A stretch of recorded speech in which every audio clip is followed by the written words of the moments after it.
एक समय की बात है, चंदनपुर गांव में पिंकी और राहुल नाम के दो भाई बहन रहते थे। पिंकी अपनी माँ का कामों में हाथ बटाती थी, लेकिन राहुल दिन भर बैठा रहता था, वह कुछ नहीं करता था। इसीलिए पिंकी उसे डांट रही थी और दोनों में झगड़ा होने लगा।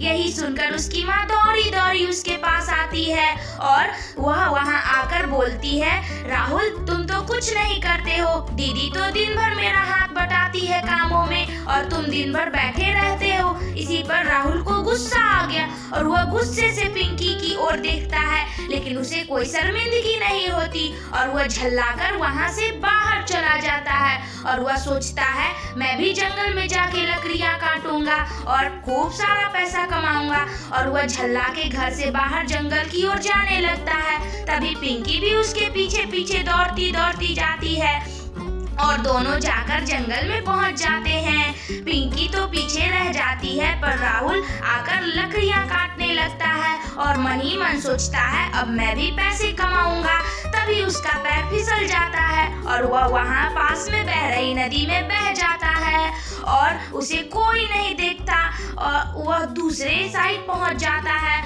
वहाँ उससे एक जादुई महल दिखता है। तभी नदी से एक जादुई जल परी निकलती है और वह कहती है, ये महल मेरा है, यह जादुई महल है, तुम यहाँ जितने दिन चाहे रह सकते हो। यहाँ तुम्हें नए नए अच्छे अच्छे पकवान मिलेंगे, अच्छे अच्छे सोने के लिए बिस्तर मिलेगी और तुम खूब मस्ती से यहाँ रहोगे। राहुल ने कहा, मुझे भी घर नहीं जाना, मुझे तुम इस महल में रख दो। जादुई परी ने जादू की छड़ी घुमाई और राहुल को उस महल में रख दिया।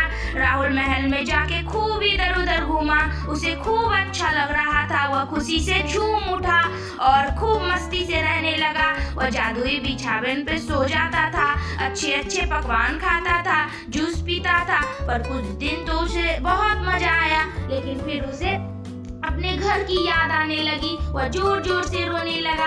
इधर पिंकी, राहुल के पिता और उसके पड़ोसी उसे इधर उधर घूमते थे, ढूंढ रहे थे, घूम घूम कर ढूंढ रहे थे, लेकिन राहुल का कहीं अता पता नहीं था।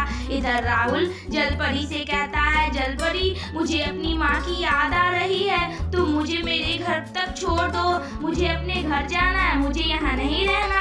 तभी जलपरी अपनी जादू की छड़ी घुमाती है और राहुल को उसके घर तक छोड़ देती है। राहुल के पिता उसे बहुत डांटते हैं, राहुल आज के बाद तुम कहीं नहीं जाना, हम लोग साथ साथ खुशी से रहेंगे। इससे क्या शिक्षा मिलती है बच्चों?